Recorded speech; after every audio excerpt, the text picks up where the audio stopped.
precisamente a un acto cultural como es la presentación de este libro, que tiene por título Memorias de don Gutiérrez de Cárdenas Chacón, consejero de los Castigos.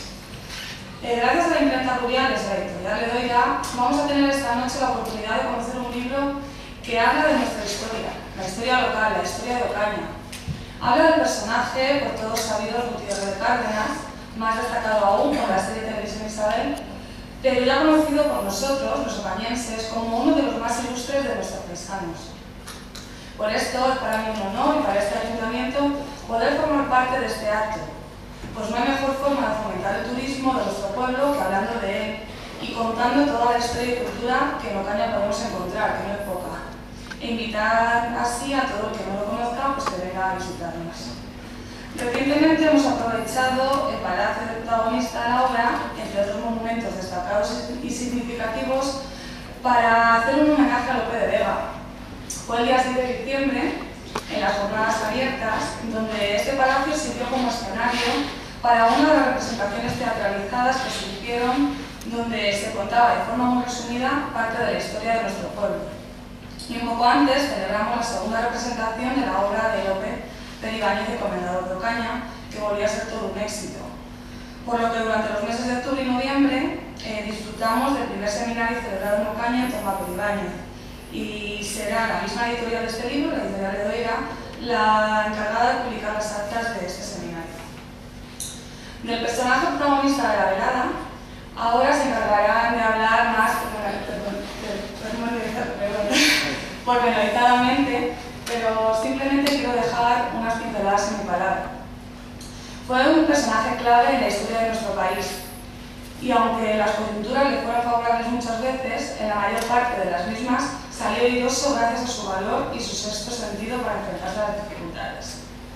Y sin más, quiero presentar a las dos personas que me acompañan hoy en esta mesa: don Juan José Fernández Delgado, profesor y presidente del Ateneo Literario y Científico de Toledo, que fue elegido nuevo académico numerario de la Real Academia de Bellas Artes y Ciencias Históricas de Toledo para sustituir al académico fallecido don Julio Porres Martín Cleto en la sesión extraordinaria celebrada el 3 de mayo de 2011.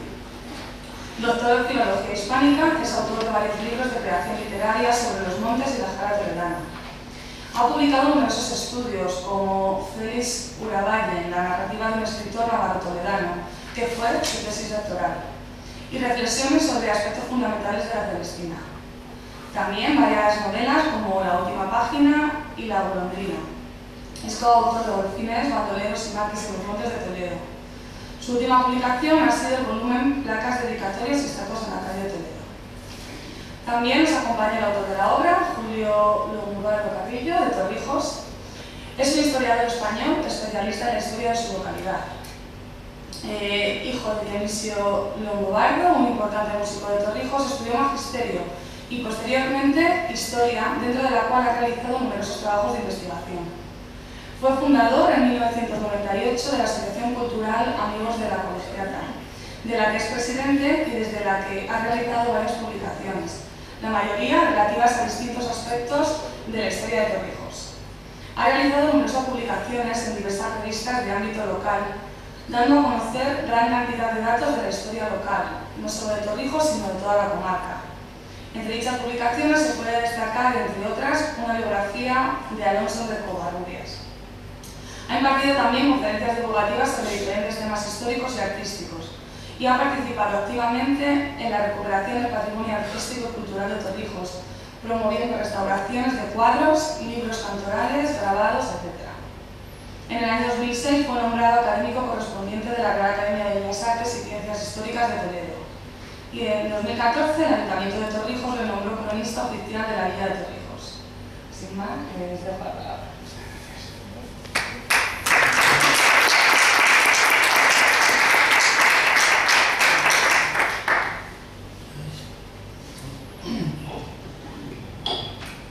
Buenas tardes, me encuentro muy satisfecho de acompañar otra vez a mi amigo Julio Longobardo, autor de este monumental libro, y de estar una vez más en Ocaña, como dicen los romances, la bien cercana, entre gente conocida y paisanos y lugareños. Así pues, buenas tardes. En esta ocasión como presentamos este libro, en el que, a partir de un real o supuesto manuscrito hallado por el autor en la madrileña y libresca Cuesta de Moyano, reconstruye y actualiza Julio Longobardo en orden cronológico y con la aportación de una ingente cantidad de detalles que, a su vez, supone cientos de fichas y años de investigación, la vida social y familiar de don Gutiérrez de Cárdenas, es decir, la carrera política, diplomática y militar de este noble y patriótico personaje tan arraigado en Torrijos y en la villa de Ocaña. Se trata en definitiva de una presentación, de la presentación de la vida y hechos de un hombre dedicado íntegramente al servicio de los Reyes Católicos, que participó en consejos y decisiones que marcaron la etapa más gloriosa de la historia de España. Para ello, el autor, convertido en alter ego de nuestro histórico personaje, desde la posición de protagonista o de testigo presencial de lo que cuenta, por ejemplo, las vistas de Segovia, el Tratado de Paz con Francia, sellado en Guadalupe el 10 de enero de 1479, cortes celebradas en Madrigal, entrevista de nuestro personaje con Boabdil, problemas para hacerse con la plaza de Elche, la batalla contra los portugueses en Albuera, Badajoz, el 24 de febrero de 1479, el sitio de Montánchez, la capitulación de Santa Fe, etc., se convierte en narrador omnisciente con la inestimable decisión de ser objetivo e imparcial desde la atalaya de transcriptor de aquel manuscrito que decía al principio supuestamente encontrado en la Cuesta de Moyano con valor de las memorias escritas por don Gutiérrez de Cárdenas. Es también este libro la presentación del convulso y abigarrado ambiente social y político de la segunda mitad del siglo XV. La decapitación, por ejemplo, de Álvaro de Luna y un año después, lleno de remordimientos, la muerte del muy prepotente don Juan II, aquel fastuoso monarca que también conocía el castillo de Escalona y al que Juan de Mena le dedica el laberinto de fortuna, llamado también de las 300, porque saben ustedes que son 299 las estrofas reales, las octavas reales de las que consta el impresionante poema. Le sucede a Juan II, su hijo Enrique IV, el impotente, y con él llega el descrédito más absoluto de la monarquía, culminado con la farsa de Ávila, lo que supuso la aparición y triunfo de la literatura satírica, como señala Julio, citando las coplas de Mingo Rebulgo. Literatura satírica nacida al calor de los hechos históricos que ridiculiza y que se puede completar con las de Ahí Paradera y las coplas del Provincial, hasta culminar con las danzas de la muerte. Intrigas nobiliarias y eclesiásticas, planes matrimoniales para la princesa Isabel, acuerdo de los toros de Guisando con ese mismo fin, y la boda trascendental de Isabel y Fernando, entre otras muchas cosas. También la muerte de Enrique IV y coronación de Isabel en la Plaza Mayor de Segovia, que el autor Julio rememora con minuciosos detalles.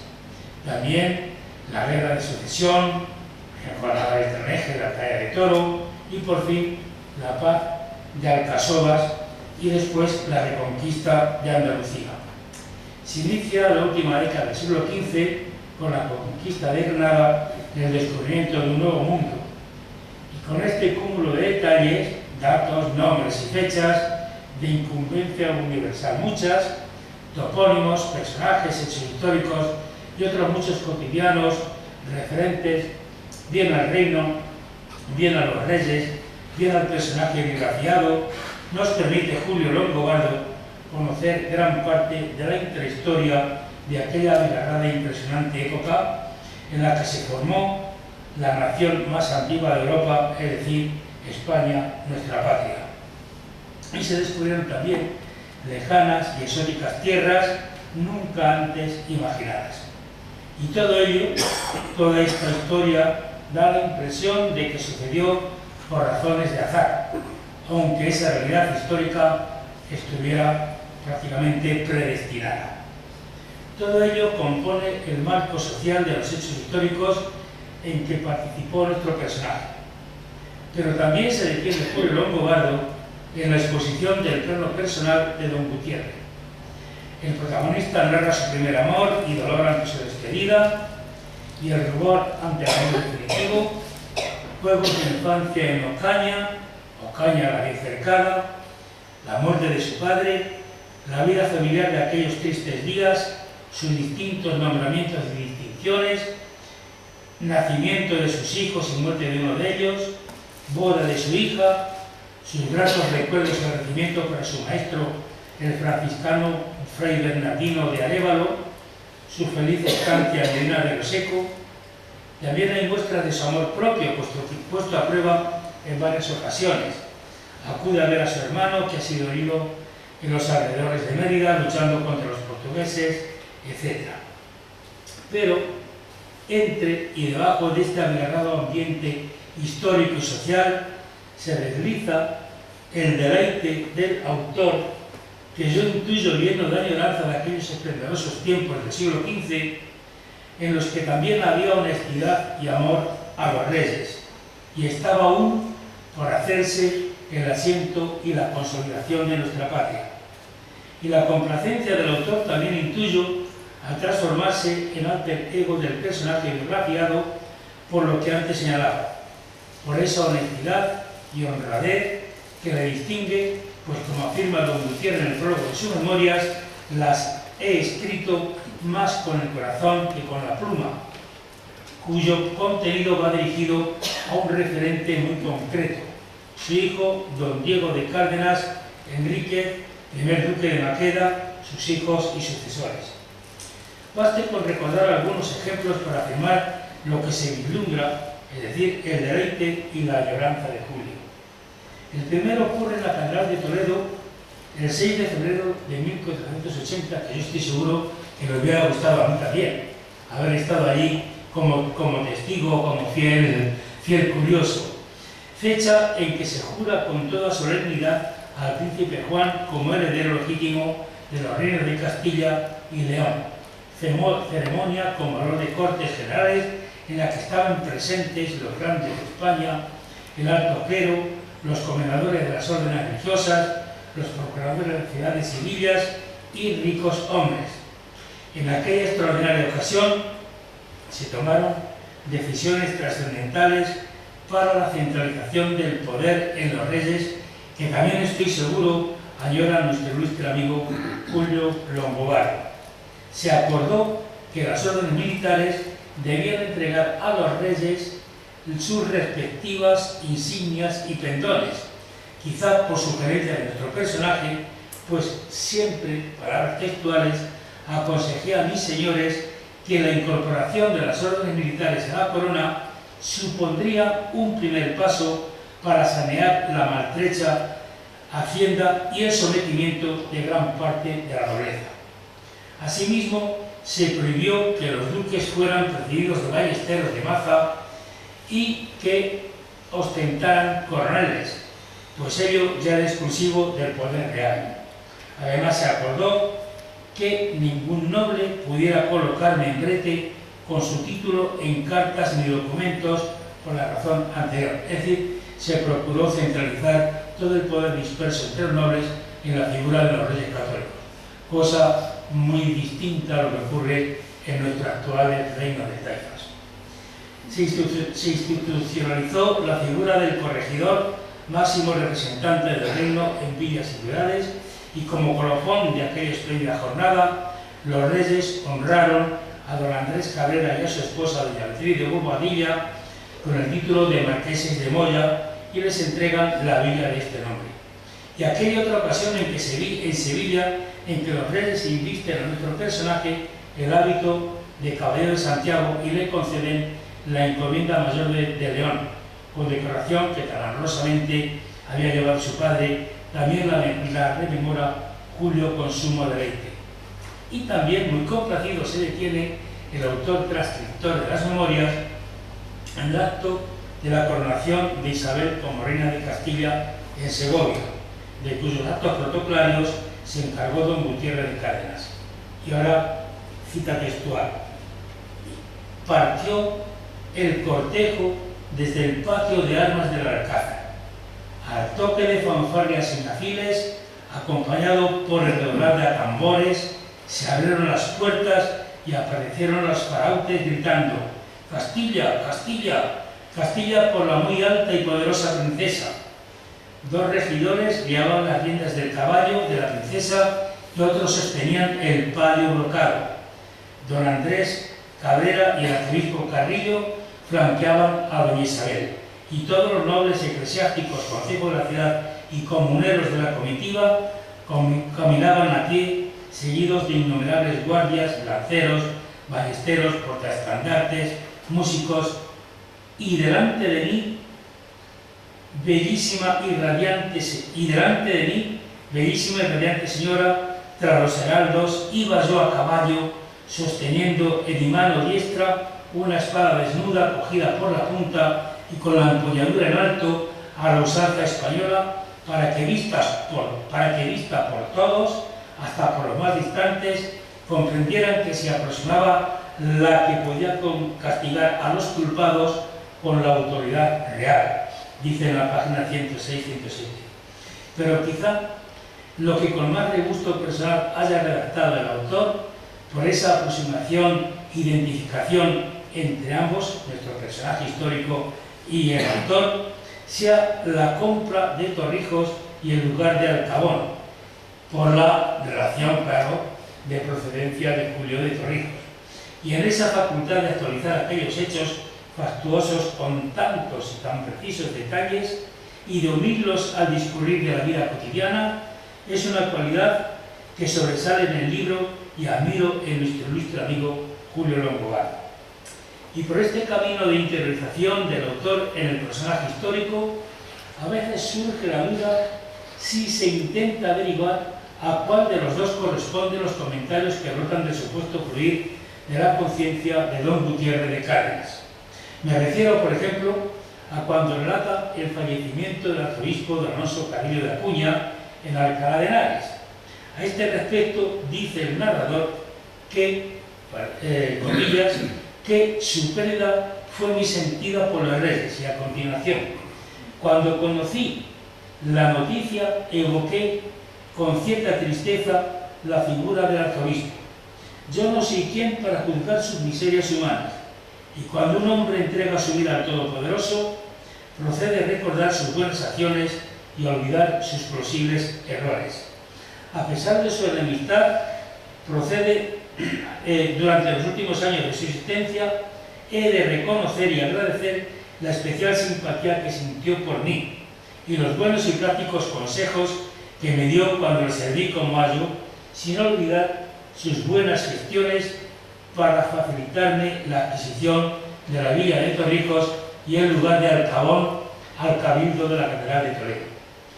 No me cabe duda, sigue la cita, de que sin su decisiva intervención personal no hubiera sido posible el matrimonio de los reyes y la unión de Castilla y Aragón. Algún día la historia le hará justicia, inclinando con la imprescindible objetividad el fiel de la balanza y valorando en su justa medida tan trascendental acontecimiento histórico, en la página 144. Yo no sé si estos buenos deseos de que la historia haga justicia al arzobispo Carrillo pertenecen a don Gutiérrez o a nuestro querido amigo Julio Longobardo. Lo que me agrada sobremanera es esta simbiosis entre el personaje biografiado y el transcriptor de sus memorias.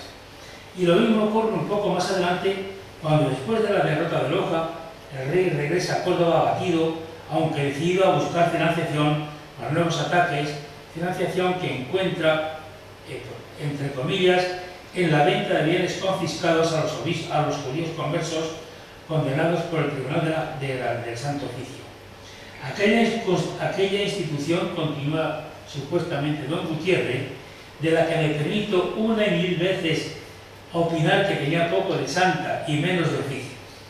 Empero, soslayemos, dejemos al margen lo que no deja de ser meramente sino mis opiniones. Pero me pregunto, ¿opiniones de quién? del biografiado o del autor.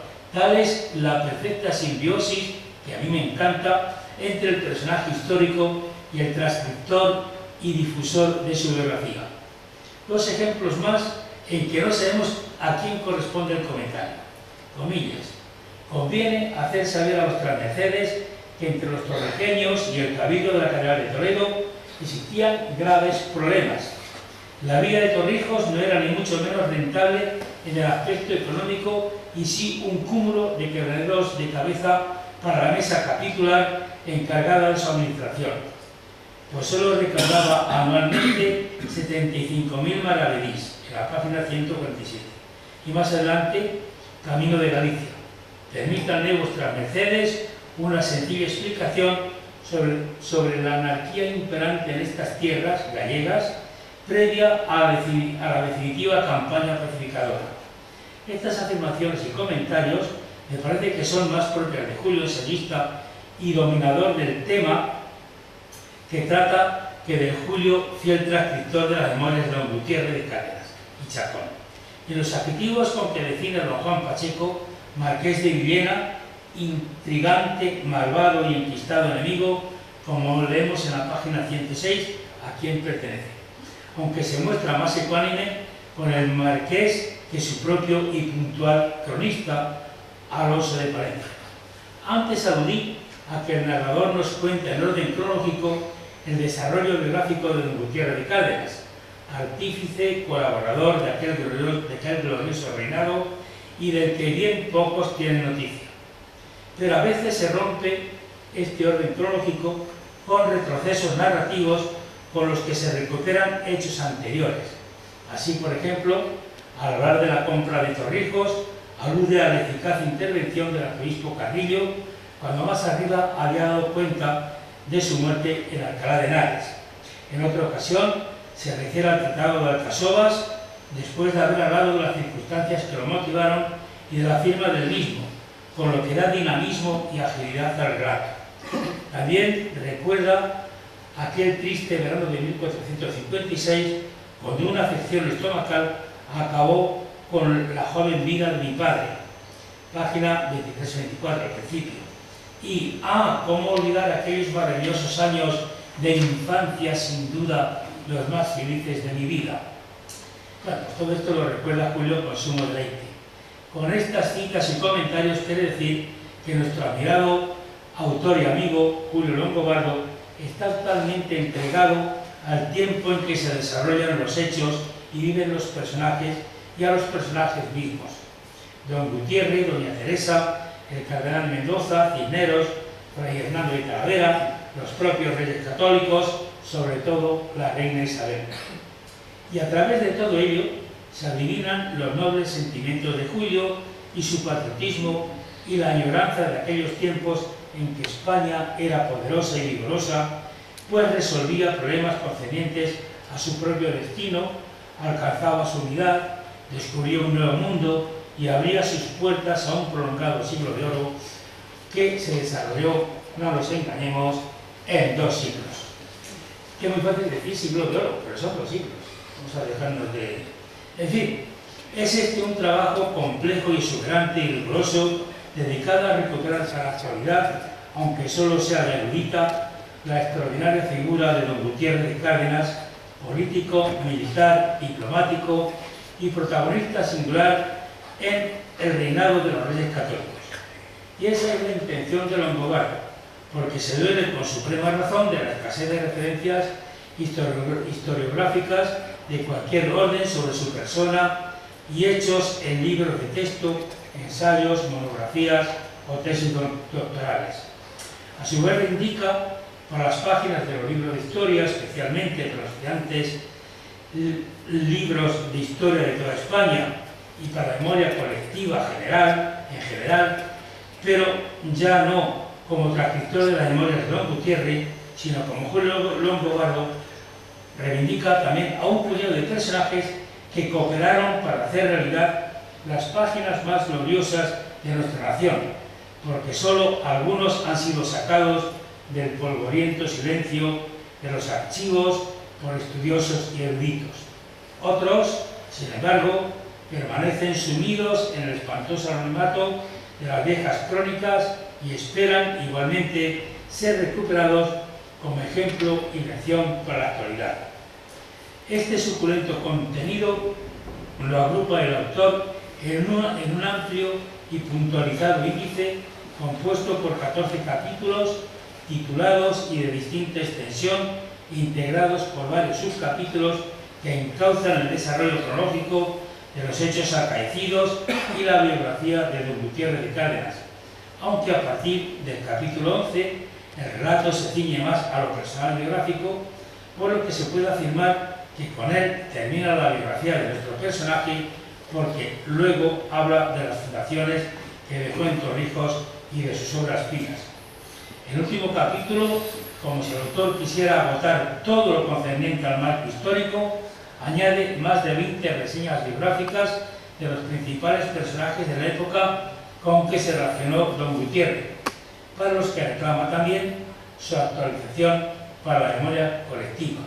Y todo ello nos lo cuenta Julio con un lenguaje próximo, sencillo y actualizado, pero con un regusto clásico mediante fórmulas de tratamiento, formas verbales añejas, algunos giros y expresiones de época y palabras sueltas. Y todo precedido por un prólogo y una elocuente introducción, y termina este sabroso libro con el testamento de don Gutiérrez de Cárdenas, y con él superamos las 300 páginas de este monumental libro que presentamos. Pues muchas gracias.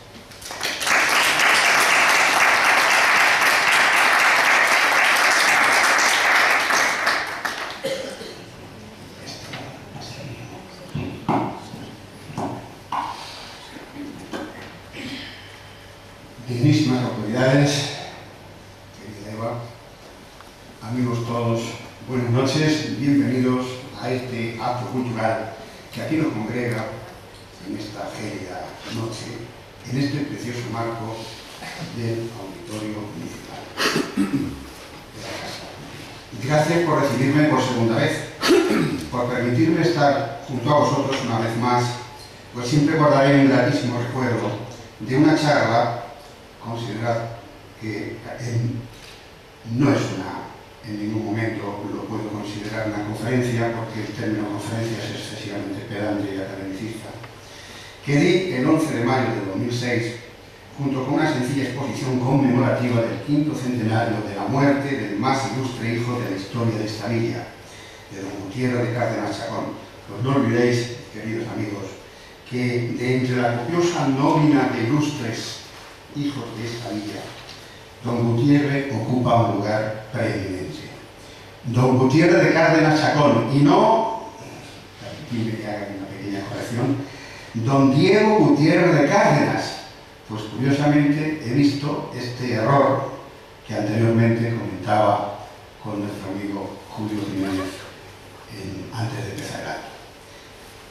Para mí un grandísimo honor contar con este intelectual de primerísima fila como es mi amigo Juanjo, del que ha glosado parte de su currículo, riquísimo currículo, ¿verdad? Porque tendríamos que estar aquí hablando mucho tiempo sobre su brillante carrera como escritor, como novelista, articulista, ensayista y sobre todo, y yo creo que no olvidemos que es uno de los grandes referentes de la cultura toledana y de la cultura de Castilla-La Mancha. Bueno, queridos amigos, algo que planeaba en mi mente y que en estos momentos tengo medianamente claro, que siempre parodiando y parafraseando al ínclito y malogrado Paco Umbral, yo he venido aquí esta noche a hablar de mi libro, de esta novela histórica con evidente pozo de torrigenismo y amor por mi pueblo. Se trata de mi segunda novela histórica, editada tras Justicia para Todos, Utopía de un Reinado, magníficamente acogida por la crítica y lectores y que distribuye la Casa del Libro del Planeta. Por favor, era broma, que nadie se asuste, que no cunda el pánico, queridos amigos, pues de mi libro ya ha hablado larga, tendida y muy bien mi amigo Juan José Fernández. Lo ha hecho asimismo su ilustre prologuista, el Duque de Maqueda, que según él es, transcribo, el mejor trabajo que se ha escrito sobre don Gutiérrez. Y abundando en tales reconocimientos a lo que ellos califican de trabajo bien hecho, Jesús Muñoz Romero, el director Gloria, ha apostado decididamente por su edición. Así que yo nada tengo que añadir a tales acreditados reconocimientos, tan solo como no mostrarles a todos y cada uno de ellos mi más cordial gratitud. Siempre contando con vuestra complicidad al hilo de la brillante presentación que la novela ha hecho mi buen amigo Juan José, me permito abundar en algunos aspectos fundamentales de la personalidad y de la brillante carrera política, militar y diplomática del protagonista de la novela, de don Gutiérrez de Cárdenas Chacón. Personaje fundamental en el reinado de los Reyes Católicos, y de paso comentar el tratamiento que se le ha dado a nuestro personaje en la premiadísima serie televisiva Isabel, sin pasar por alto algunos de los crasos errores que se deslizan a lo largo de las 3 entregas de la misma. He seguido con interés, al igual que muchos de los aquí presentes, los capítulos de Isabel, emitidos por Televisión Española desde el 10 de septiembre de 2012, que ha seguido fielmente los propósitos de su director Jordi Frades. Dice Jordi Frades: hemos limitado voluntariamente la fidelidad histórica de la serie para que resulte económicamente viable. Lo que traducido a Román Paladino viene a decir: la pela es la pela y cuéntame un cuento y verás que contento. No vamos a abundar en la crítica de errores, anacronismos y gazapos tan llamativos como el de la salida de Colón en su segundo viaje a las Indias desde Cádiz, septiembre de 1493, en que aparece al fondo la catedral barroca gaditana comenzada en 1772, o el número grave de la boda del príncipe don Juan y Margarita de Austria en Burgos, con la puerta de Santa María remodelada medio siglo después de dicho enlace por Juan de Vallejo. O el aún más grave desde el punto de vista histórico, de hacer aparecer a Sevilla como ciudad base de operaciones para la guerra de Granada, cuando cualquier mediano estudiante de historia sabe que tal papel corresponde a Córdoba. Dejemos aparte la caracterización de los personajes, que ya es mucho dejar. Sí, magníficamente interpretado Fernando el Católico por Rodolfo Sancho, no tanto el de Isabel, a cargo de Michel Jenner. Y no solo lo físico, es evidente, el hermoso y delicado rostro de la actriz barcelonesa nada tiene que ver con el carimón de la auténtica reina Isabel, con aquellos ojos abesugados de Buena Enríquez, y eso teniendo en cuenta que su retratista oficial, el pintor Fernando Gallego, embelleciese sobremanera el rostro de su regia comitente, según uso y costumbre. El resto de los personajes, siempre desde mi humilde punto de vista, figuran desigualmente descritos en la serie. El arzobispo Carrillo de Acuña, hombre muy culto, sagaz y ambicioso, como eran evidentemente la mayoría de los cortesanos coetáneos, que fue el principal impulsor del proyecto matrimonial que va a propiciar uno de los momentos más gloriosos de la historia de España, aparece en la serie difuminado por la lascivia y promiscuidad. Al marqués de Villena no se le conocen méritos ni virtudes, solo intrigas permanentes. A don Gonzalo Chacón se le representa como un hombre siempre fiel. Evidentemente lo fue, pero se enmascara su desmedida ambición. Andrés Cabrera es otro de los buenos. El maniqueísmo está servido. Buenos y malos como en cualquier película del lejano oeste. ¿Y de don Gutiérrez de Cárdenas qué? Casi nada, ya que la primera entrega aparece como un mero segundón. Se luce por primera vez a la asesora histórica de la serie, Teresa Cunillera, al mantener durante varios capítulos que don Gutiérrez era sobrino carnal de doña Clara de Albarnáez, cuando realmente lo era de su esposo don Gonzalo Chacón, hermano de doña Teresa, la madre de nuestro protagonista. Eso sí, nos presentan a Cárdenas como experto leguleyo, que no lo fue en absoluto, así como tampoco fue escribano de doña Isabel, sino su maestresala, confidente y principal consejero. Y en cuanto a su aspecto físico real, de mediana estatura, gordo, pelirrojo, pegoso, que así era don Gutiérrez, que poco se parece a Pera Ponce, el buen actor que le da vida. La larga vida de don Gutiérrez de Cárdenas discurre desde su nacimiento en Ocaña, hacia 1440, hasta su fallecimiento en Alcalá de Henares el 31 de enero de 1503.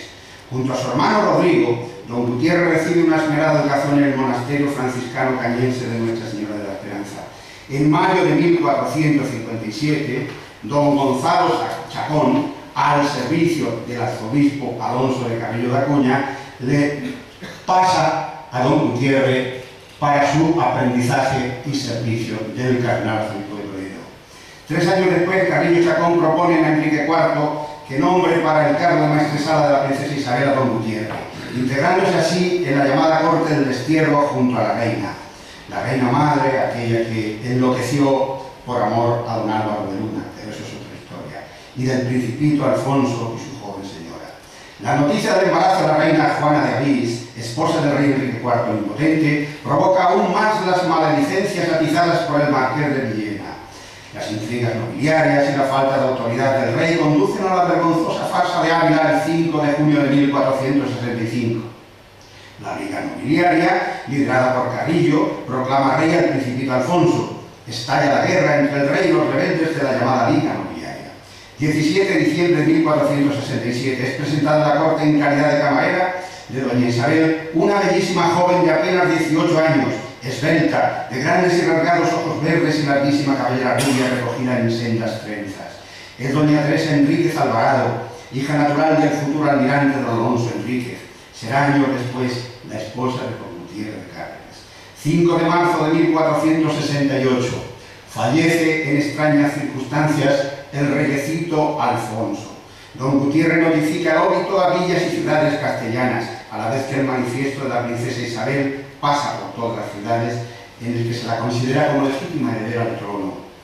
18 de septiembre del mismo año, Concordia de los Toros de Isano.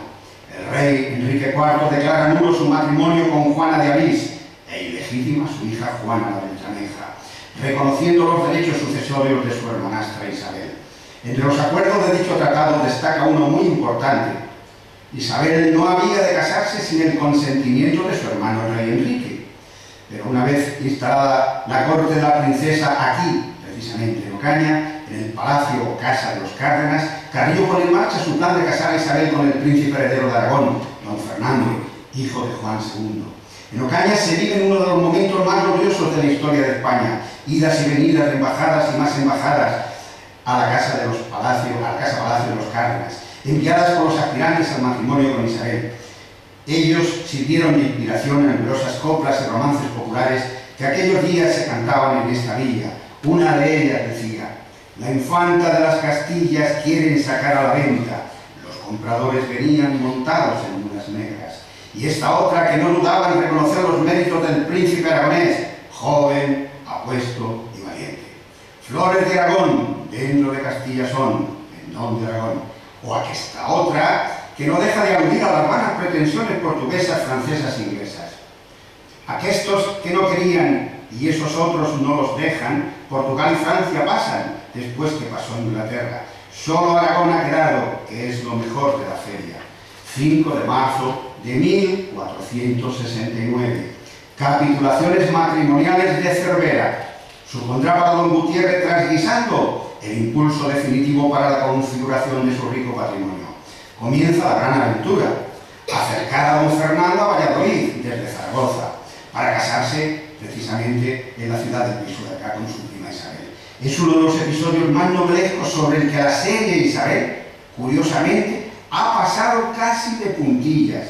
7 de octubre de 1469, el rumbo de la historia de España habría dado un golpe espectacular, un giro espectacular. Al entrar la comitiva de falsos mercaderes por la puerta principal de la muralla del Burgo de Osma, un centinela entre despistado y escrupuloso en el cumplimiento de su deber, arrojó una voluminosa piedra que a punto estuvo de impactar sobre la cabeza de un falso mozo de mulas, que era sino el mismísimo príncipe don Fernando, disfrazado de esta guisa. 14 de octubre, llegaba a Valladolid el príncipe don Fernando. ¿Quién es, don Gutiérrez? ¿Quién es?, susurraba impaciente la princesa al oído de Cárdenas, deseosa de conocer a su prometida. Ese es, señora, ese es, mi señora, respondió el fiel maestresala.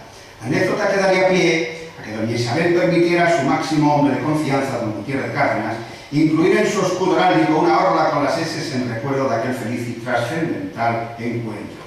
18 de octubre, miércoles, ceremonia civil.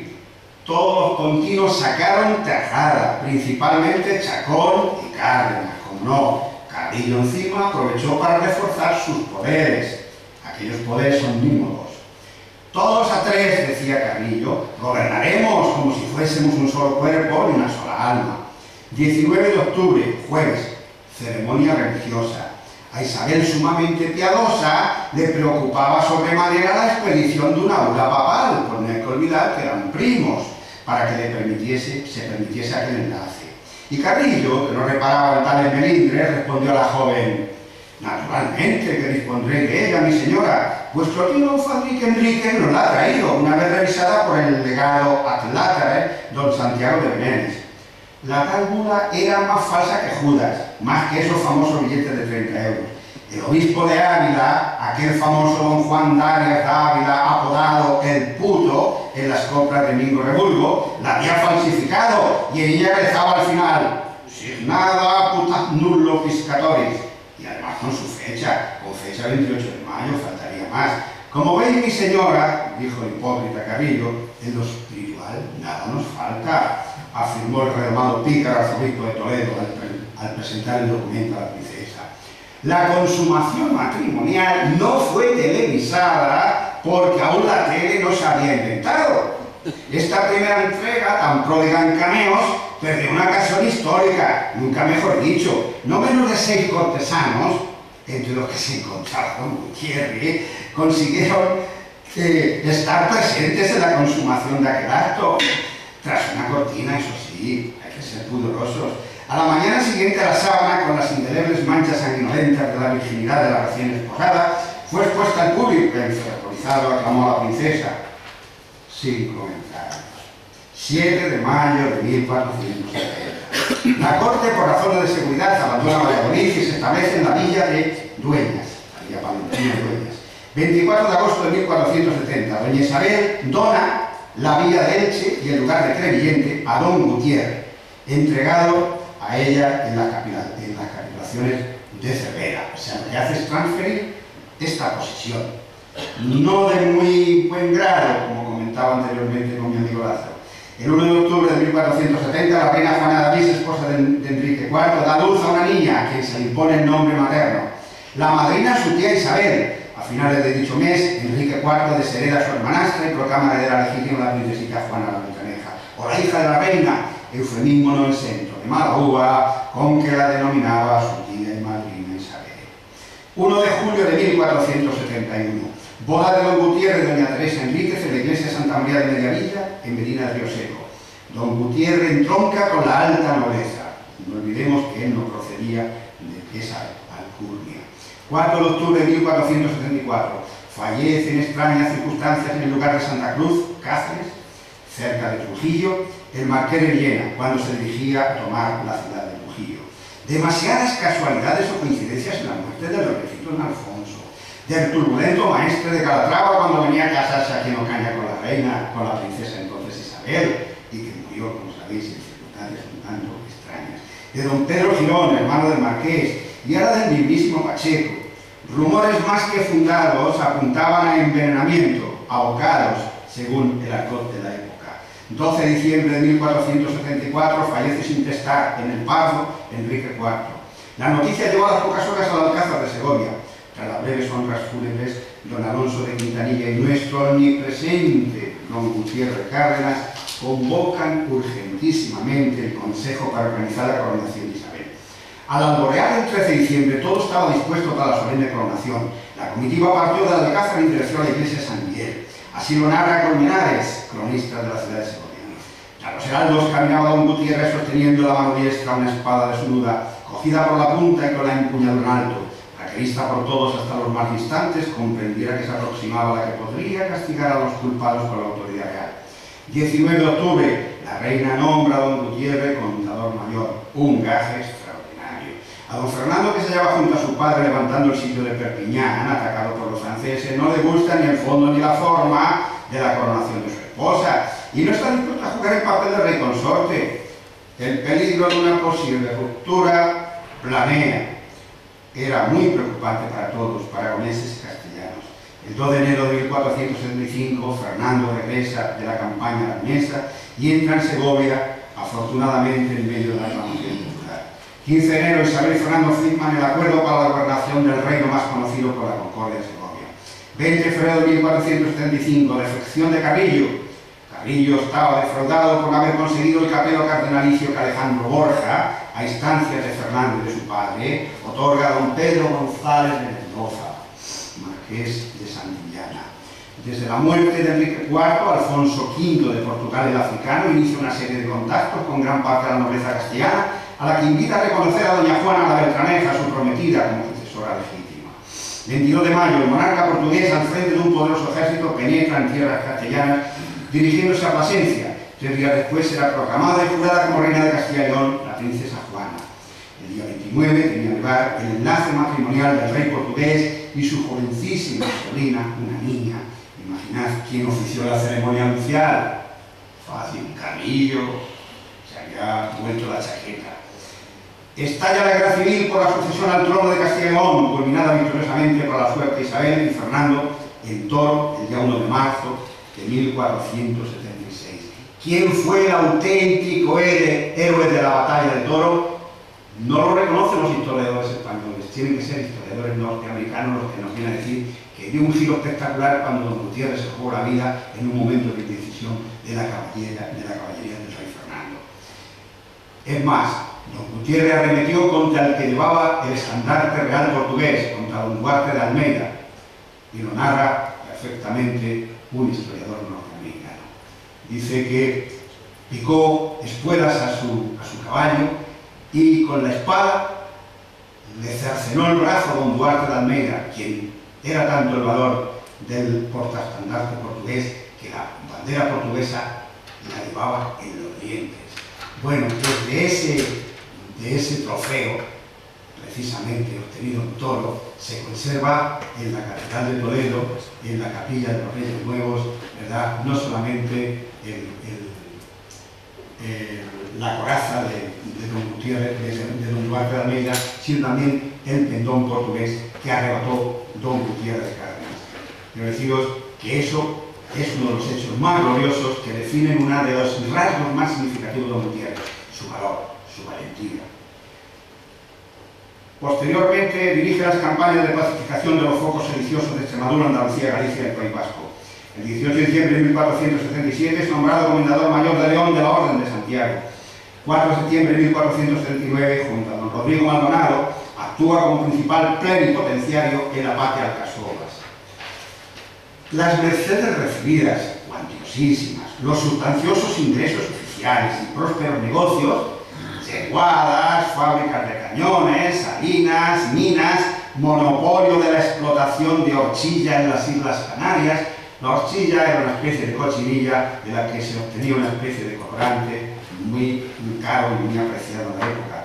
Préstamos para las campañas bélicas, los florines de oro consignados sobre la villa de Calatayud de Aroca en las capitulaciones de Vera, le hacen acreedor de una de las rentas superiores a los 20 cuentos o 20 millones de maravedís, convirtiéndolo en una de las 6 más grandes fortunas de toda Castilla, incluida la corona. Y por si fuera poco, nos quiere conceder la renta del servicio y montazgo del arzobispado de Toledo. Quedaba muy pendiente la toma de facto de la villa de Elche.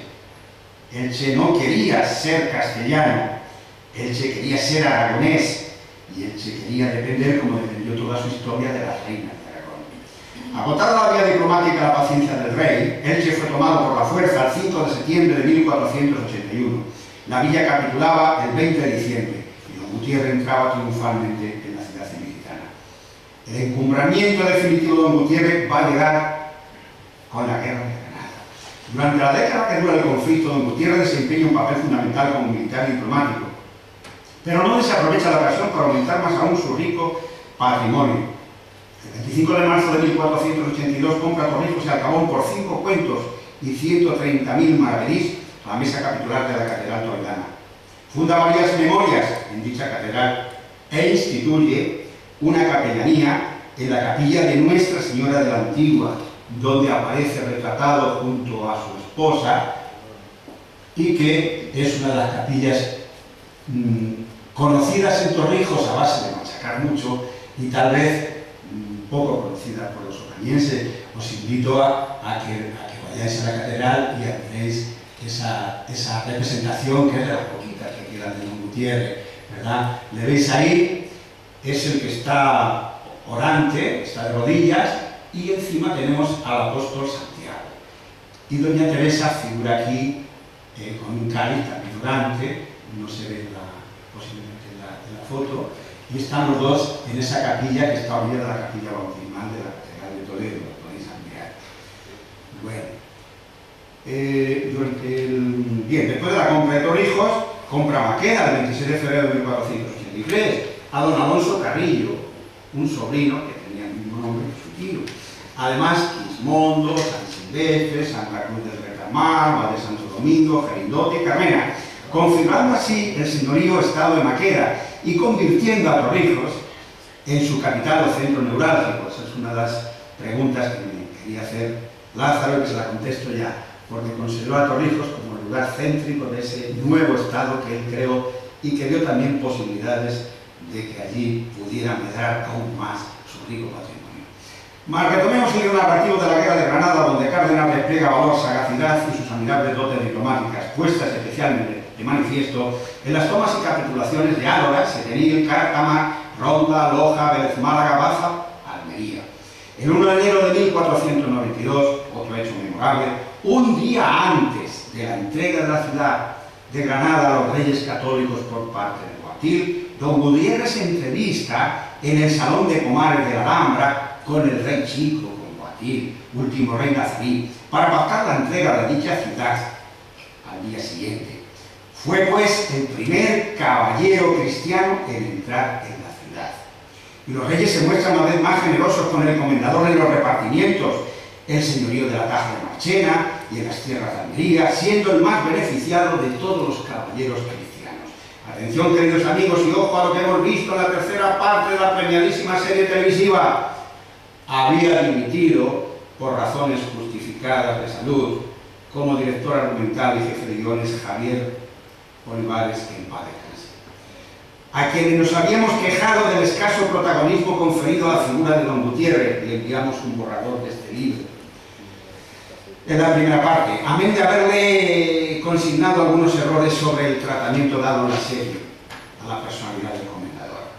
No sabemos si acaso a instancias nuestras, pero con sorpresa y alegría, pudimos constatar con absoluta rotundidad que la segunda parte de la figura de Cárdenas adquiere un protagonismo singular, tal y como le correspondía.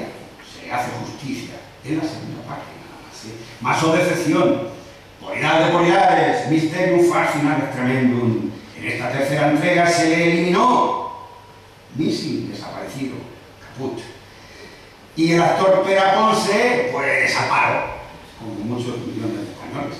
Obra y gracia del nuevo equipo dirigido por el recién aterrizado sustituto José Luis Martín Gracia, por alias, seudónimo Martín Maurel, que dicho sea de paso en este país llamado España, en que papanatismo e ignorancia siguen batiendo récord, este ínclito y último coordinador de guiones y guionistas se está forrando tras lanzar al mercado editorial su trilogía basada en la serie, recientemente culminada, con Isabel, el fin de una pesadilla, Isabel, el fin de un sueño. Por ventura desconocía usted, querido don José Luis y su equipo de asesores, que la sabiduría popular consideraba a Cárdenas el más influyente consejero de los reyes católicos. Cárdenas y el cardenal y Chacón y Fray Mortero traen la corte al retortero. Tamaña y vil tropelía la cometida sobre nuestro personaje en esta tercera entrega. Los hechos que en la tercera parte son los más notables, por arte de Mirla Birloque, se la adjudican a don Andrés Cabrera. Por cierto, buen amigo de Cárdenas, como así mismo lo era doña Teresa Enríquez, totalmente ignorada a lo largo y ancho de la serie. Sí, sin embargo, tiene un protagonismo extraordinario, Beatriz de Bobadilla. Teresa Enríquez no fue menos continua que Beatriz de Bobadilla, y en la serie no se la cita en ningún momento, para nada. Bien sabemos que era tarde para resucitar al personaje del comendador, más y cuando don José Luis ya lo tenía todo medido, contado y pesado, como aquella célebre frase bíblica del Manet de Cerfades de la leyenda bíblica de la cena del rey Baltasar. Pero nuestra obligación moral, aunque clamemos en el desierto, era, es y será no dar la callada por respuesta, faltaría más. Cazapos, errores, anacronismos, amores imposibles, como el esbozado entre Diego Colón, hijo del almirante, y la princesa Juana, hora cena amorosa, subidita de tono entre Felipe el Hermoso y dicha princesa, sin previa y aunque rápida boda, son una pequeña muestra de los muchos despropósitos. Isabel Michel no envejece físicamente. En la serie se hasta parece más joven que sus propias hijas. Eso sí, continúa con su prepotencia o autosuficiencia de ordeno y mando. Era un hombre hábil que mandaba y que cortaba el bacalao, dicho en Román Paladino de Fernando, que caray.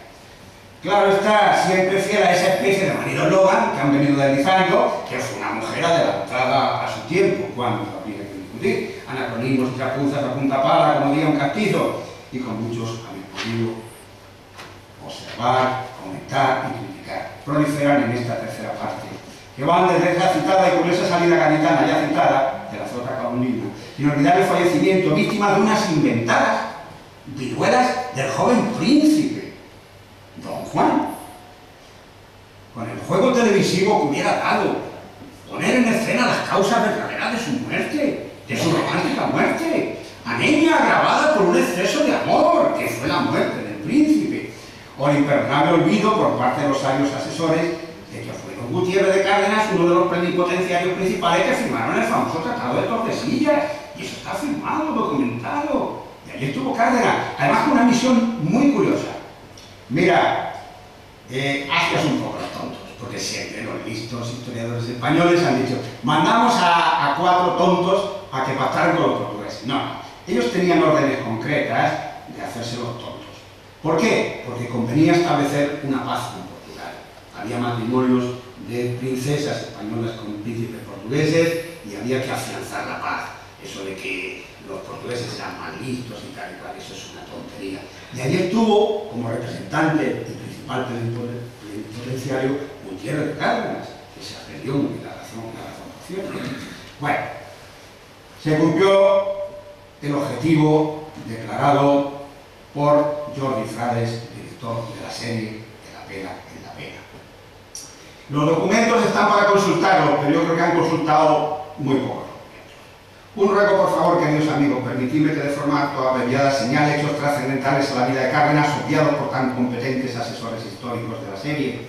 Vamos siguiendo un orden cronológico. 6 de julio de 1494, firma junto a don Enrique Enríquez y el doctor don Rodrigo Maldonado el famoso Tratado de Tordesillas de Ciclano, interpretado en la serie de forma sui generis, porque ahí no aparece por ningún sitio. 11 de enero de 1495, fallece el cardenal Mendoza. Don Gutiérrez convence a Cisneros para que acepte la vacante silla arzobispal de Toledo.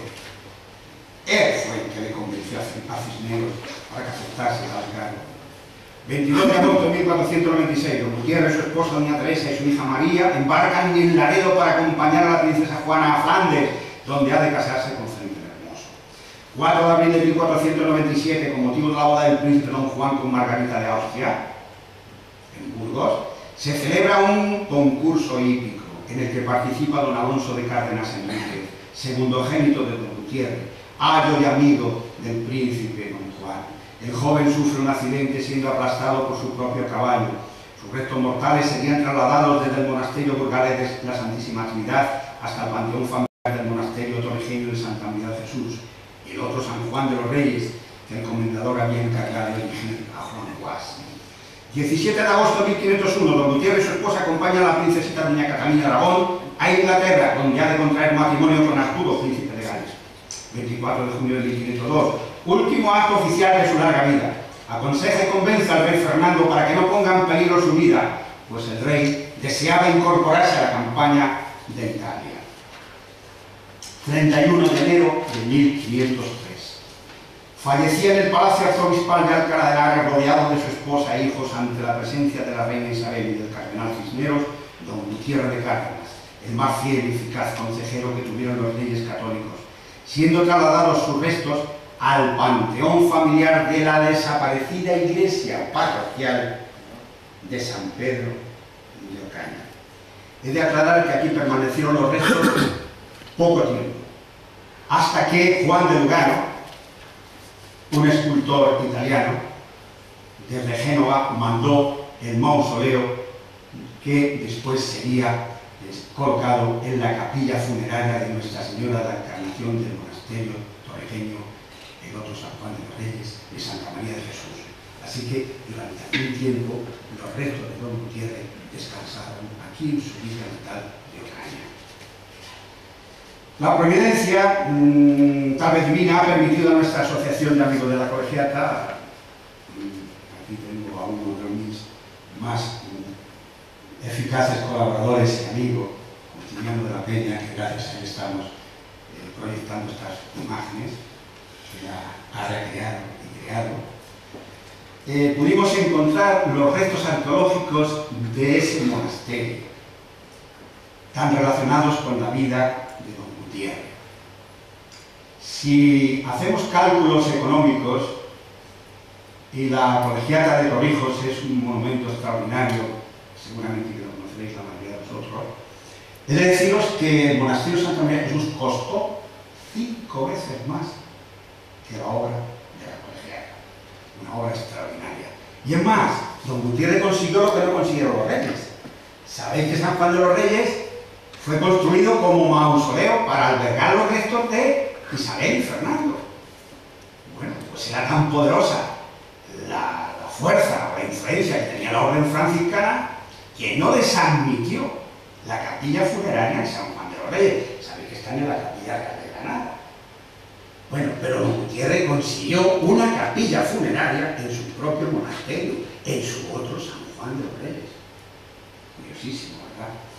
Bueno, pues el más reciente de los rescates ha sido el de las ruinas de ese citado monasterio, que estaba pues preparado para desaparecer en pro de oscuros intereses urbanísticos, llamémoslos así, y que gracias a Dios pudimos rescatar y presentar al actual ayuntamiento, y que esperamos y deseamos, ya que no hay ningún representante aquí por razones que no vienen a cuento, pues que pronto se convierta en un parque arqueológico. Tú te dices, Eva, échanos una manita, que echas una manita. Un año antes recuperamos providencialmente, yo digo que la providencia es buenísima con nosotros, no somos excesivamente rezadores, entre comillas, pero seguro de que el Señor nos quiere mucho. Pues nos encontramos los restos del túmulo de don Gutiérrez de Cárdenas a punto de ir a los escombros, así tal cual.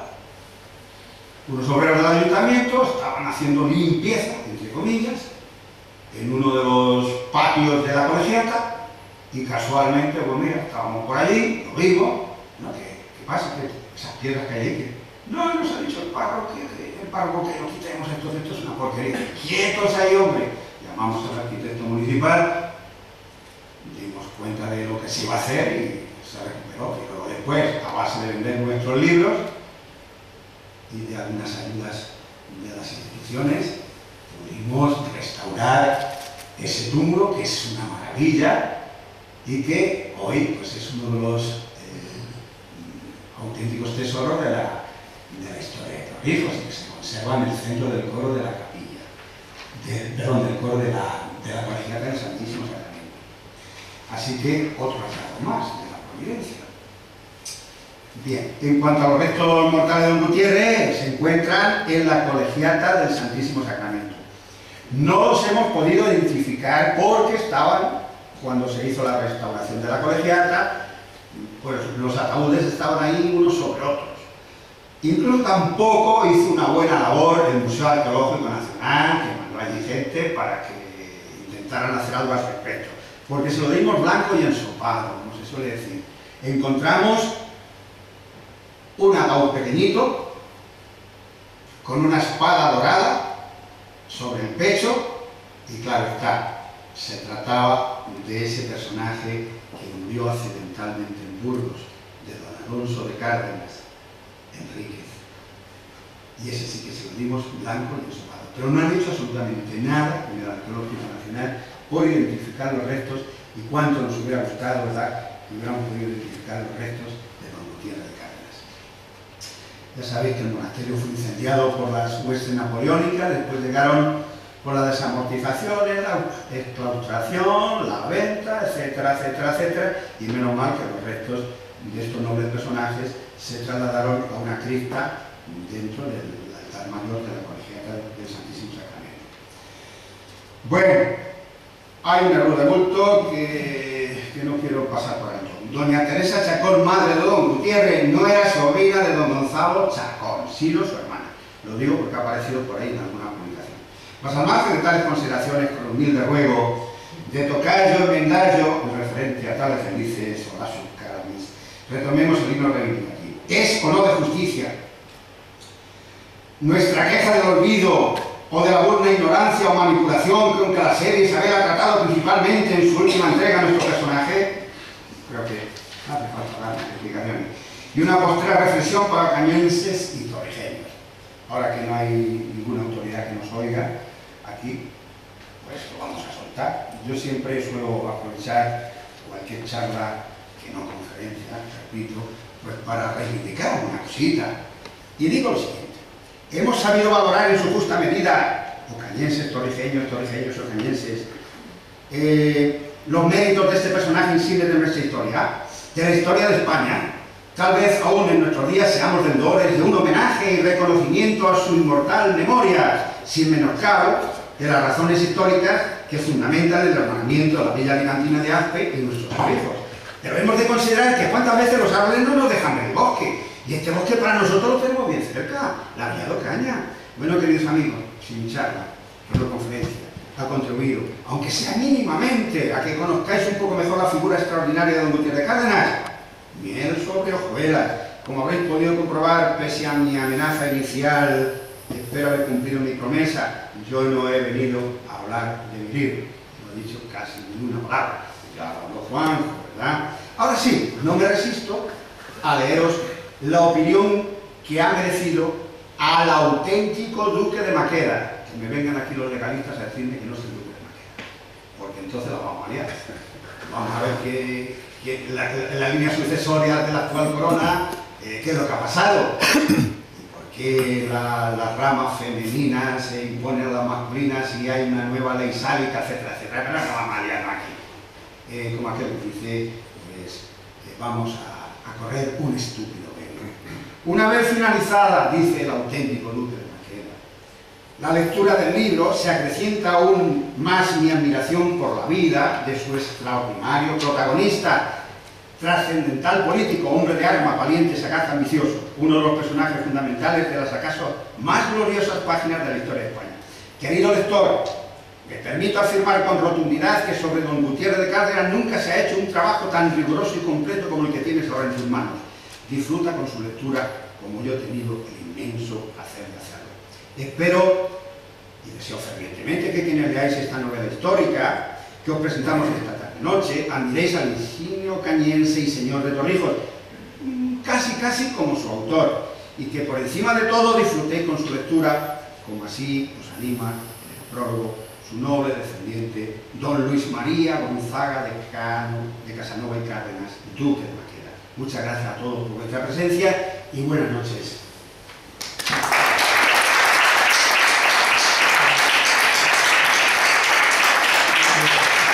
Bueno, se abre el turno de preguntas. Si queréis hacer alguna preguntita, a vuestra disposición. ¿Me permites un minuto antes de que hagamos el turno de preguntas? Sí. Pues quería, aparte de agradecer tu presencia, darme por satisfecho el trabajo que hemos hecho, en este caso Jesús, el editor, y yo, para tratar de que este acto se celebrara. Y creo que ha valido la pena, porque yo he disfrutado, como hacía muchísimo tiempo. De nuevo, muchísimas gracias A vosotros. Y ahora ya el turno de preguntas, el que quiera. Pregunta. Responderé si lo sé, ¿eh? Aquí no soy yo el sumum de esa día. Buenas noches. Buenas noches. Don Julio, Diga. permítame que le lleve la contraria en algo. En primer lugar, la conferencia, o sea, la charla que usted dio hace años no fue una charla, fue una conferencia. Exacto. Y la conferencia que acaba de dar esta noche tampoco es una conferencia, es una lección magistral. Entonces yo le he de decir una cosa, pues, que se disfruta y al mismo tiempo es, para mí, ha resultado una lección magistral el que usted haya usado un lenguaje en donde ya brilla por su ausencia en esta España de hoy, que es el lenguaje burlón, serio, riguroso, irónico, simpático, Y una última cosa, tampoco estoy en desacuerdo, o también estoy en desacuerdo con usted al decir que aquí no había ninguna autoridad, había una, usted. No, me refería completamente de forma irónica. No entiendo. A que quería que los políticos recogiesen un poco el guante que les he lanzado. Que solamente hay políticos de una parte, que son los de aquí de Ocaña. Me hubiera gustado, pero el alcalde de Torrijos tenía también prometida su visita aquí, pero no ha podido a última hora por razones que no vienen al caso. Entonces, los políticos son los que tienen hoy la voz por debajo. Y son los que pueden llevar a cabo todas nuestras propuestas. Y sin ellos, mal que nos pese o no, mal que pese a algunos, no creo en la clase política y en la honradez de la clase política, aunque haya también su garbanzo negro. Pero son los que pueden llevar a cabo todas esas propuestas. Y yo veo que, afortunadamente, hay muy buena voluntad y muy buena disposición. Y jamás, en ningún momento, nosotros, en nuestro Torrijos, con el ayuntamiento actual e incluso pues, también con los ayuntamientos de otros siglos anteriores, hemos tenido problema alguno, sino que han apoyado en lo posible la cultura. Y creo que en Ocaña, a la vista está que sucede exactamente más de lo mismo. ¿Alguna preguntilla de ahí? ¿Alguna duda, alguna cosa? O también, ¿por qué no? Alguna crítica, algún desencuentro. Esos desencuentros son siempre buenos. ¿Sí? Oye, en primer lugar, el pobre Javier Olivares no se ha muerto, ¿eh? Se ha muerto su hermano. Su hermano. Javier no, pues entonces, pues nada, que nos perdone Javier. Pues oye, me pasaron la noticia, porque yo las redes sociales, que muchas veces las carga el diablo, dicho sea de paso, pues no las suelo utilizar. Y me pasó la noticia un compañero diciendo, ha fallecido Javier Olivares. Y como tal lo digo, pues vale. Es Pedro entonces que ha muerto. Pedro el hermano. Pues fíjate, yo creía que había sido Javier. Desde luego salió Javier de la serie y nos hizo polvo. Nos hizo polvo porque Don Gutiérrez desaparece definitivamente. No aparece en ningún momento la tercera entrega. Y es precisamente el momento cumbre de la vida política de Don Gutiérrez. Un hombre ya maduro, un hombre incluso que tiene una influencia extraordinaria sobre Fernando, hasta el extremo que le convence y le dice, oye, ¿dónde vas? En otros tiempos los reyes de Aragón, pero eran otros tiempos, en los tiempos medievales, tus antepasados, sí, fueron a Nápoles, lucharon allí, pero no es el momento actual. Tú te debes aquí a tus súbditos y tú tienes que gobernar, que es tu principal obligación. Déjate de guerrear y de poner en peligro tu vida. Y al final, es un pasaje muy bonito, don Fernando le da las gracias a don Gutiérrez por tan sabios consejos.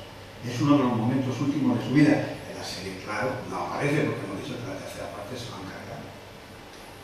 Una cosa que estoy interesado es conocer, porque no lo conozco, la fecha de nacimiento de Gutiérrez y de Teresa Enrique. Nunca lo sabía. Se especula. Vale. Se especula porque no se sabe. Ni uno ni otro. Nunca lo he encontrado. Nunca hemos encontrado documento alguno que ha sido, lo aseguro, siempre especulamos más o menos por la edad.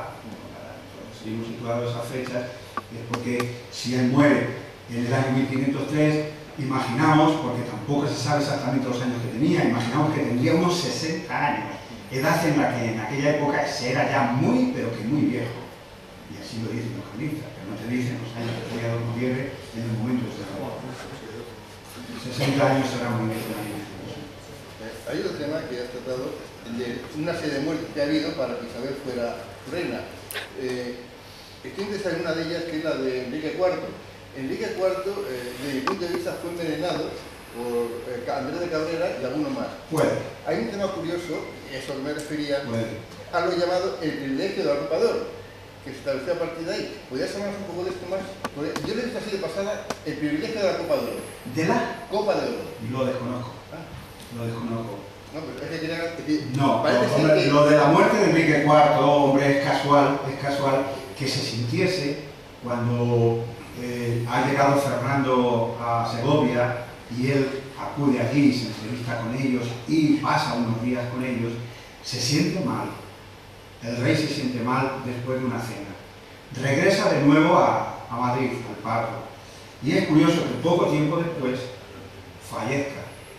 Sería a lo mejor a consecuencia de ese posible envenenamiento, posterior envenenamiento, nunca se sabe. Creo que, murió mal el día de la Epifanía del año 64, pero murió en diciembre del 64, Sí. pasó un periodo de tiempo muy fastidioso. Sí. Sí, pero y yo... aquí me hacía referencia, es que digo que no tengo mucha referencia, pero sí es curioso porque se otorgaron a Andrés de Cabrera y a su mujer, Beatriz Bobadilla, de tal forma que todos los años los reyes, y duró muchos años, le tenían que entregar en esa fecha una copa de oro. Sí. Como en recuerdo de los seguidos prestados Sí, que por yo, el Dios, que fue contador, la casa, ¿no? Cabrera, que fue contador de él, de Enrique IV, de contador mayor, y era también un hombre de confianza, pero después chaquetea y se pasa a la Isabel, como buen judío de aquella época.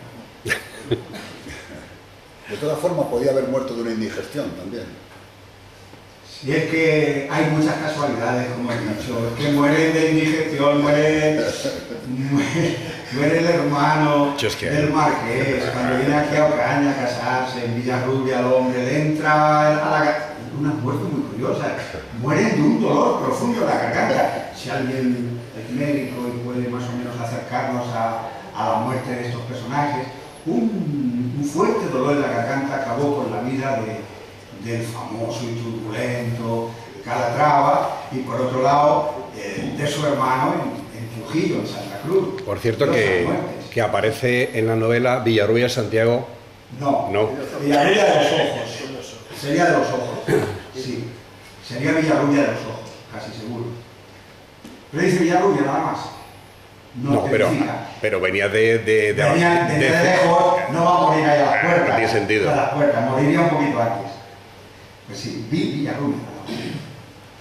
Bueno, pues en esto, en cuanto a lo de muertes inesperada e inoportuna, pues yo tengo que añadir una un poquito anterior de Enrique III, joven, con 27 años, que acudió en Toledo en 1406, diciembre, como cocortes para sacar dinero para las de lo de Granada. Se alojó en el palacio de su amigo, Framasini, 1406, y se le ocurre al pobre hombre, con 27 años, morirse el día de Navidad de 1406, así por la buena.